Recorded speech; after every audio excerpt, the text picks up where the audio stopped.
You don't need a woman to follow. You need a man to show you how to do it. And who creates men? Well, men create men. You never can become a woman. You can only become a shitty man.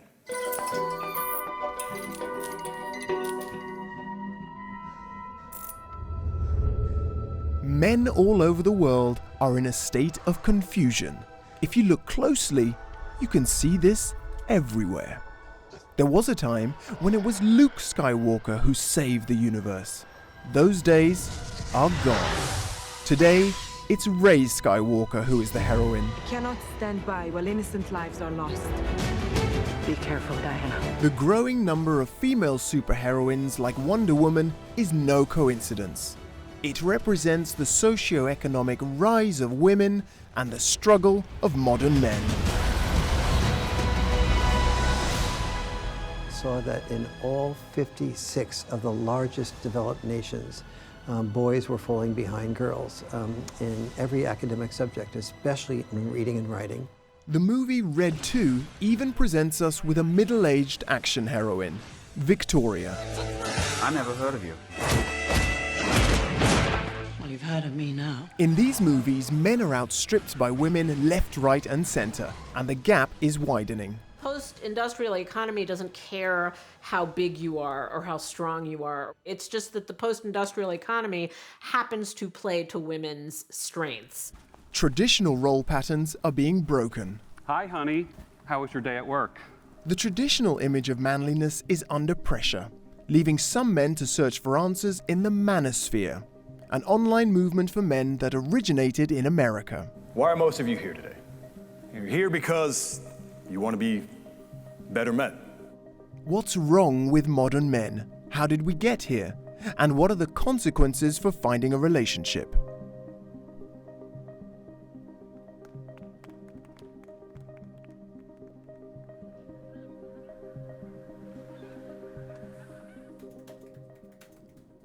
Hannah Rosen is an American journalist and an outspoken feminist. She gained international fame in 2012 when she published her controversial book, The End of Men. The world where men dominate the public sphere and where the male traits are the ones that lead to success is the world that we are currently saying goodbye to. Last year, for the first time, women became 54% of all American managers. Now, how are men doing these days? They're doing very, very badly. Right now, 1 in 5 men are out of work, which is the highest percentage that's ever existed.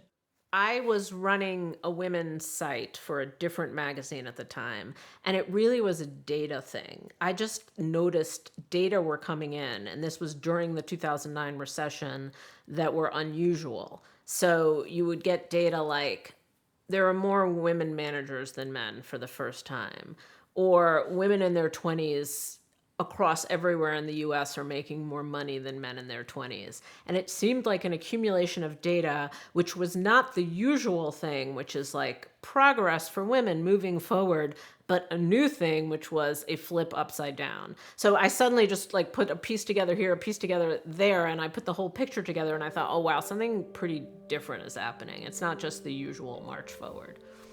In Europe too, the economic rise of women goes hand in hand with a declining labor market position for men. The American sociologist Dr. Warren Farrell has been conducting scientific studies into the position of men in society since the 1970s. He wrote several books about it, his most recent being The Boy Crisis. Finally, this book is in the hands of somebody I agree with politically. The Norwegian Parliament invited Dr. Farrell to give a talk about the causes of and solutions to the boy crisis. Because also in Norway, men are struggling with their identity and role in society. I must say, I've read your book, and it's not in the library here in the Parliament. Oh, I'm very honored. In this country, 500 to 600 people commit suicide every year. And 2/3 of them are men. And the differences are increasing. I began doing the research for the boy crisis about 14 years ago. And I started looking all around the world at developed nations. And I saw that in all 56 of the largest developed nations, boys were falling behind girls in every academic subject, especially in reading and writing. and reading and writing are the two biggest predictors of success or failure. They're more likely to commit suicide. And so they're more likely to become depressed, obese, and have a great deal of dysfunctional behavior like addiction to drugs or video games or porn. Male sperm counts have gone down by 50%. Male IQs have gone down by about 15%. You have this phenomenon where men are very different from a generation earlier, just not working at all, not entering the workplace roles, not even on unemployment. Like, they call them the missing men. Economists call them the missing men. It's like, where are they? What are they doing? How come so many men are not in the workplace? Now, that problem has gotten worse since I wrote the book.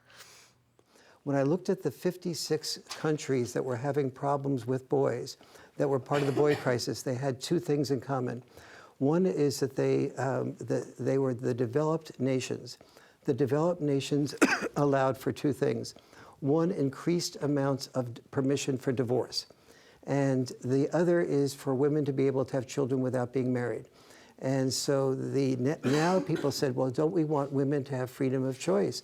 And my response is, well, the data is showing that when the children are, when there's not a marriage, one of three things usually happens. Either the children don't know who the father is at all, or the children know the father but very minimally, or the father and mother live together when the child is born, but those marriages, we now know, only last about 3.5 years, and 45% of them, 40 to 45% of them, lead to the child having minimal or no contact with the father after that period of time.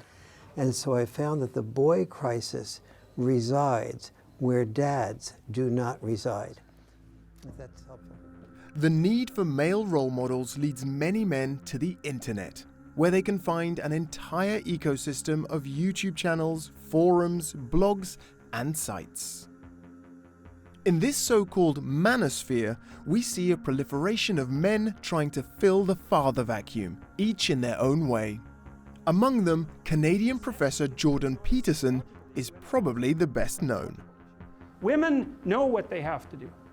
Men have to figure out what they have to do. And if they have nothing worth living for, then they stay Peter Pan. I stumbled on your advice channel from watching your workout videos, and I started seeing you as a father figure. You see me as the embodiment of what might be masculinity, don't you? In the US in particular, the online men's movement has grown into a flourishing community. Speakers and thinkers from this community gather a few times a year at 21 Convention, an event for men where they can meet their male role models and work on their masculinity. We were the first TV crew to be granted access to the event, on the condition that none of the participants would be recognizable in the footage. One of the most popular speakers at 21 Convention is life coach Elliot Hulse. Our next speaker is a strong man, strength coach, proud patriarch of 4, husband, and father figure to over 2 million men around the world. His mission is to make men strong again. Without further ado, please let me welcome back to the 21 Convention stage, Elliot Hulse.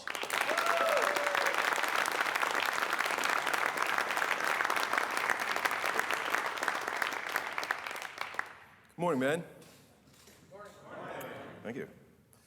So it's my conviction that we're suffering as a culture, and we're suffering as men because of a lack of father.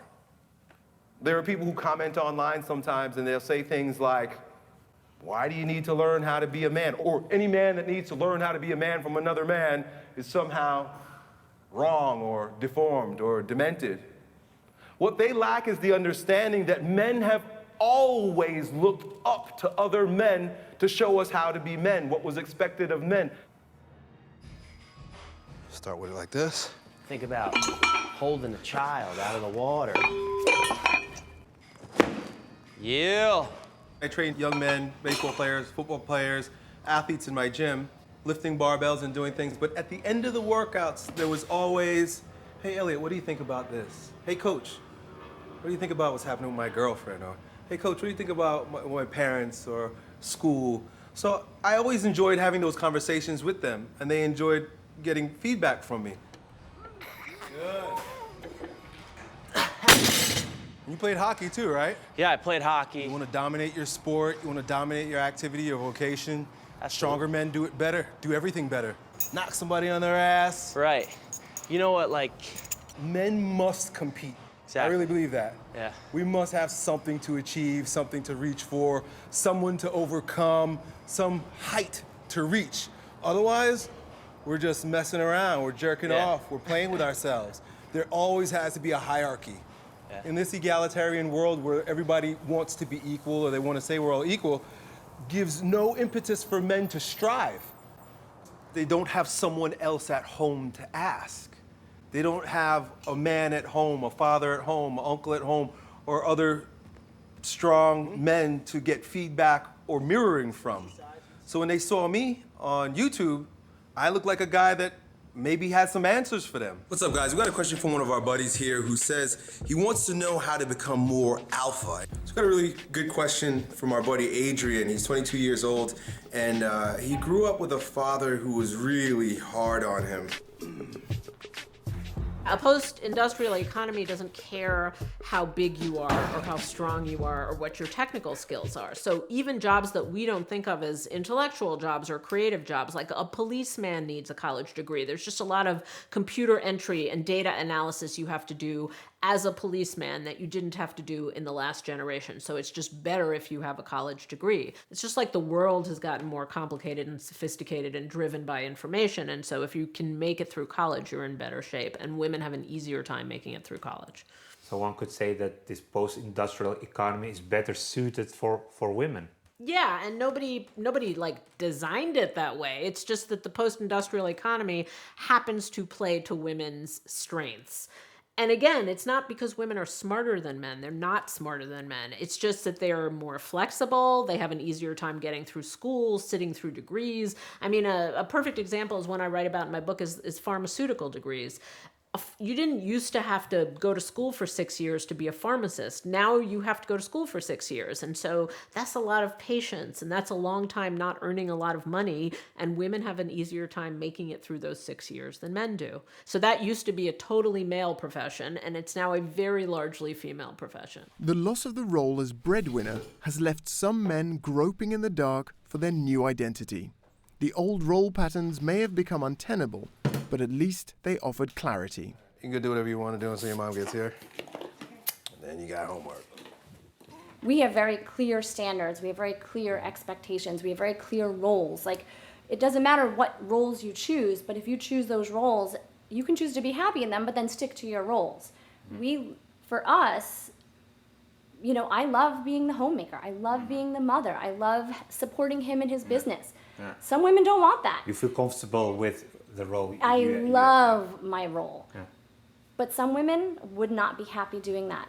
Yeah. And if I tell them, well, just, you know, give up your career and stay home and take care of your home and your family, they would be like, absolutely not. Mm-hmm. Well, then you can't have a man who's going to be the strong, supportive, money maker, head of the household when you're trying to battle with him. I think it's a two-way street, though. Like, the man has to be the type of man that's going to be a good leader. Living in backwards day, men are untrustworthy because they're weak. They're behaving more like their mommies expected them to, and they don't have the example of a strong father. Mm-hmm. See, I was blessed.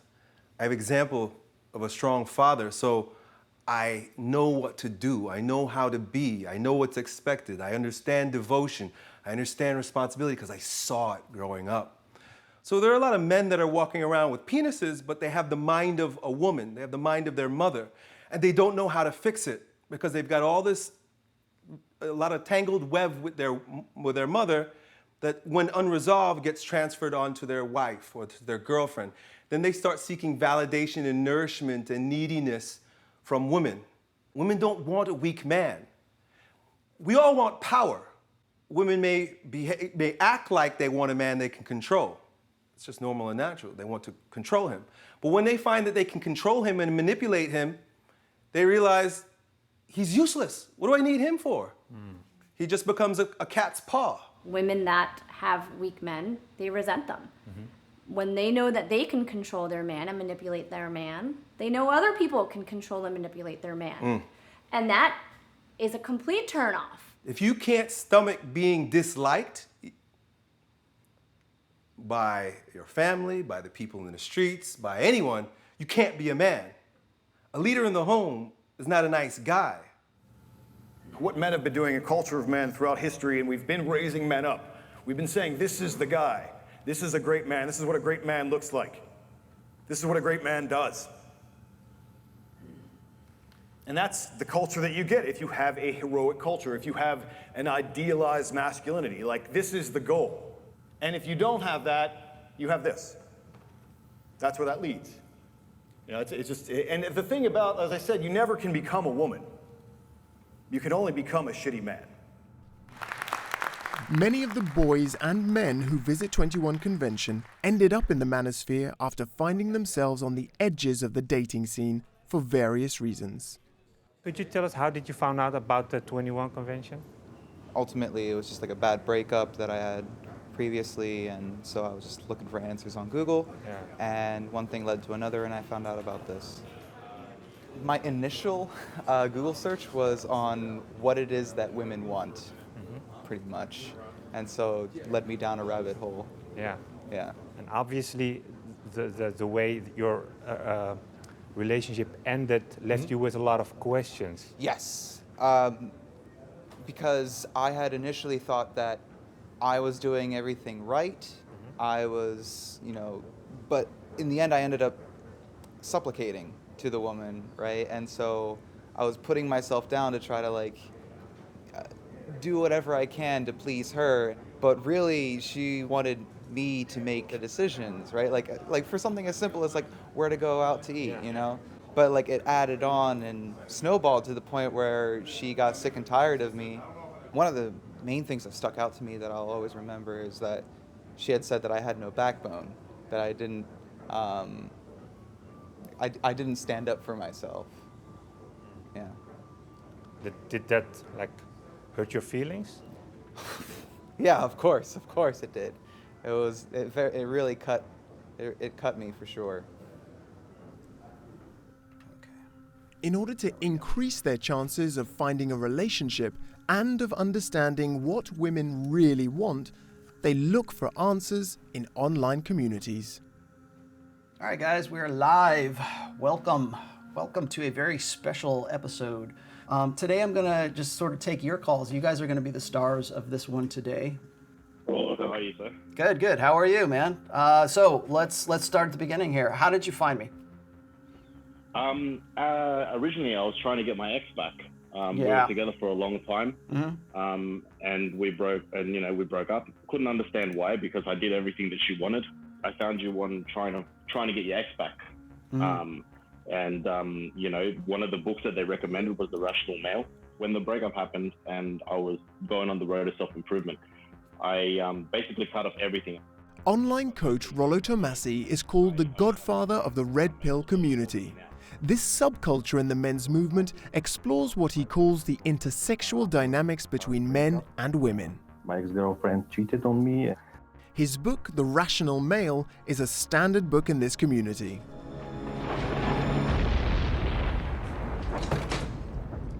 At last. The red pill is a metaphor from the movie The Matrix. It's a proverbial pill you can take to gain more insight into women's true nature. You take the blue pill. The story ends. You wake up in your bed and believe whatever you want to believe. You take the red pill. You stay in Wonderland. And I show you how deep the rabbit hole goes. Remember, all I'm offering is the truth, nothing more. This quote sort of sums up the red pill with respect to intersexual dynamics. For a very long time, you've been conditioned, blue pill conditioned, to believe certain things about intersexual dynamics. That's from my perspective, intersexual dynamics. And now you're cut away from that. You're unplugged. You're pulled out of the matrix. The matrix is everywhere. It is all around us. It is the world that has been pulled over your eyes to blind you from the truth. It's a falsity. It's the world that has been pulled over your eyes is what it is. When I talk about the blue pill, I always refer to it as conditioning. because it is a form of psychological conditioning that we get from, like young men get from a very early age, so that they believe certain things when they get older, so that they know their role, so they know where they fit in the intersexual dynamics scheme of things. It teaches boys to be serviceable. To be masculine is to support women, is to serve women. The problem is that motivation gets manipulated in this society right now. 19 months before my 50th birthday, I was zeroed out by the ex who I put through law school. Oh, wow. Yeah, who had an affair with a dude at her first law job. 2 children. We were together for 17 years, married for 13. Moved her across the country, put her through law, the whole gamut, houses, all of that. But I was completely zeroed out, 401ks, everything gone. Wow. Or split in half, but I had to use that to pay child support and start to rebuild my life. Because she is a lawyer in the family courts, she knew how to use the system to just me, which is where she got her first job, and she's still there. So, I went monk mode for 18 months, just worked on myself and walked that fine line between, suicide and surviving. And I didn't want my children to be the children of a suicide victim. That's basically the only thing that really kept me going. Men and women have different concepts of love. The blue pill teaches them that they both share a mutual concept of love.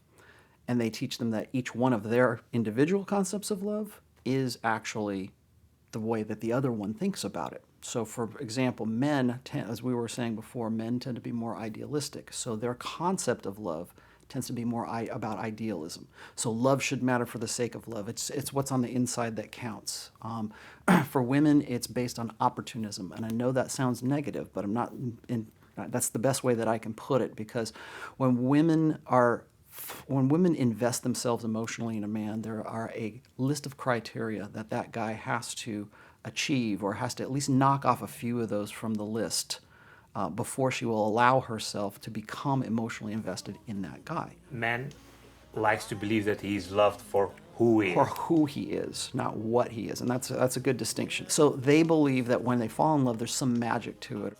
All you got to do is listen to any of the old ballads from the 80s. Listen to any popular music. Hold me now, touch me now. I don't want to live without you. And I swear, by the moon and the stars and the stars, I'll be there. And we'll sing songs. We'll say, "You're the only one for me. I could never be without you. I could never lose you. I can't live without you." How many songs do we hear say, "I can't live without you"? Well, what happens when she's gone? What happens when she's out of there? Some guys literally can't live anymore without her, because everything that they had built up to get to that point is gone.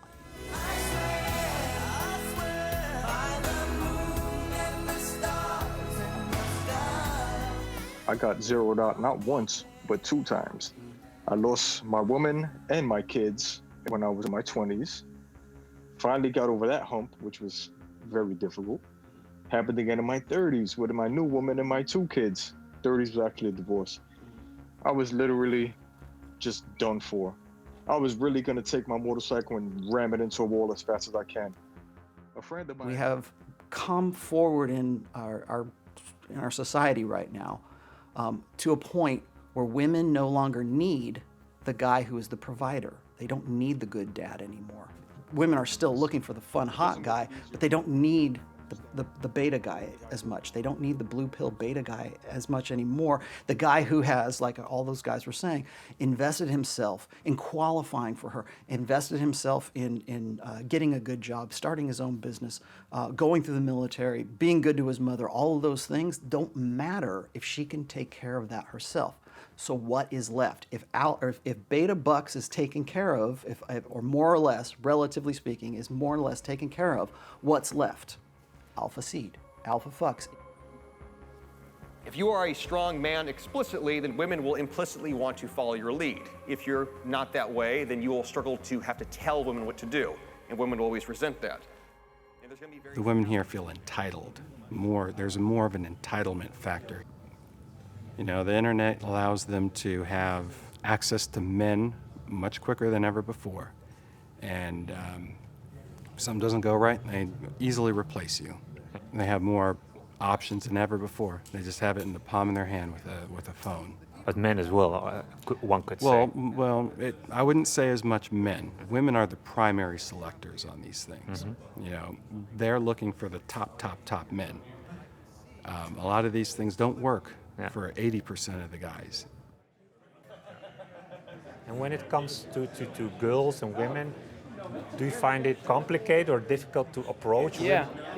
I think a lot of that comes from, too, is what women say they want versus what they actually show what they want, right?